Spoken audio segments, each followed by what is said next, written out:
Hello बच्चों, Minerva educators की concept learning class में आपका स्वागत है। बच्चों, इस क्लास में हम क्लास 8th इंग्लिश वर्कबुक की वर्कशीट 39 का अभ्यास करेंगे, इसका सॉल्यूशन करेंगे। ठीक है, इसमें कॉम्पिटेंसी दी हुई है बच्चों, writes long forms appropriately formal letter. हमारे को एक साधारण लेटर लिखना सीखना है। ठीक है, अब इसके लिए आप इंस्ट्रक्शंस को समझे, निर्देशों को समझे कि किसको लिखना है, कहाँ लिखना है, क्या लिखना। देखिए, यू आर खुशबू। बच्चों, आपका नाम इसमें खुशबू दिया हुआ है, तो जब हम ये एप्लीकेशन या लेटर लिख रहे हैं तब तक आप अपने आप को खुशबू ही समझे। Studying in government senior secondary school Gokulpura Jaipur, और आप राजकीय उच्च माध्यमिक विद्यालय गोकुलपुरा जयपुर में जो है उसमें आप पढ़ते हैं। इन क्लास 8th, और कक्षा 8 के आप विद्यार्थी हैं। You have been suffering from fever. आप क्या है, फीवर से ग्रसित है, यानी बुखार से पीड़ित है।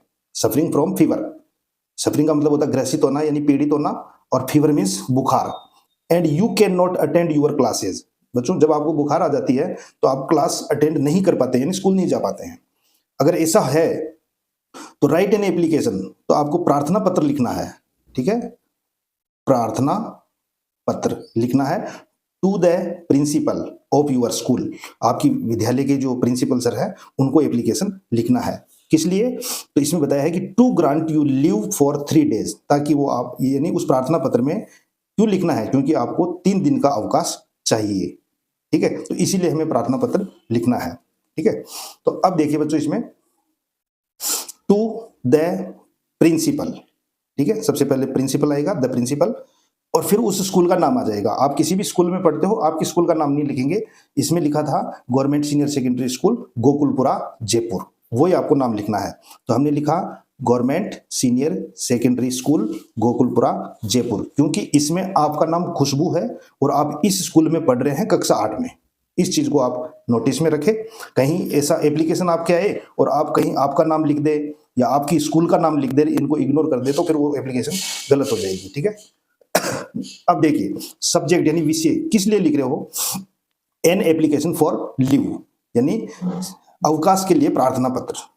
ठीक है, अब देखिए बच्चों, सर, श्रीमान यानी महोदय, most respectfully I beg to say that. कहने का मतलब बड़े आदर सम्मान के साथ मैं बताना चाहता हूं या बताना चाहती हूं, खुशबू है तो बताना चाहती हूं, दैट मीन्स की होता है। ठीक है, बताना चाहती हूं कि I am a student of class 8th, यानी मैं कक्षा 8 की छात्रा हूं, ऑफ यूर स्कूल, आपकी विद्यालय। ठीक है, आपके विद्यालय की कक्षा 8 की छात्रा हूं। I have been suffering from fever since last night, और मुझे कल रात से ही बुखार हो रहा है, यानी मैं बुखार से पीड़ित हूं। Suffering from fever since last night, यानी कल रात से ही मैं बुखार से पीड़ित हूं। अब उससे क्या होगा, सो मीन्स इसीलिए I am unable to attend classes, attend the classes, तो मैं कक्षा में यानी स्कूल में उपस्थित नहीं हो सकती। काइंडली ग्रांट मी लीव। ठीक है, kindly grant me leave for 3 days, कृपया मुझे 3 दिन का अवकाश प्रदान करें। ठीक है, तो ये आपने एप्लीकेशन लिख दी। अब नीचे क्या लिखना है, थैंकिंग यू, यानी हमने धन्यवाद देना है। ठीक है, यूअर्स ओबीडियंटली, ओबीडियंटली का मतलब होता है आज्ञाकारी।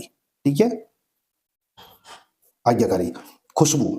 ठीक है, यानी आज्ञाकारी शिष्या या शिष्य जो भी है आप लिख लेना, इसमें ओबीडियंटली में से भी आ गया। ठीक है, अगर लड़का है तो यूअर्स ओबीडियंटली का मतलब होता है आपका आज्ञाकारी शिष्य, और अगर लड़की है जैसे खुशबू तो वो लिखेगी यूअर्स ओबीडियंटली। इसका मतलब होता है आपका आज्ञाकारी शिष्या, ये ऑटोमेटिकली, इसमें ऐसा कुछ लिखने की जरूरत नहीं है। यूअर्स ओबीडियंटली आपको लिखना है और फिर आपका नाम खुशबू लिख देना है। ठीक है, और क्लास आपकी डाल देनी है। और बच्चों, डेट, डेट जो इसमें फर्स्ट में डलती है तो आप वहां पे डाल सकते हैं 2 से ऊपर, या फिर आप डेट, जिस तारीख को आपको अवकाश चाहिए वो आपकी तारीख लिखना है।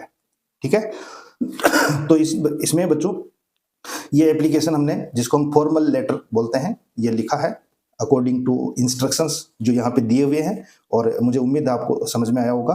अगर आपको ये क्लास अच्छी लगी हो तो वीडियो को लाइक करें और चैनल को सब्सक्राइब करें। Thank you.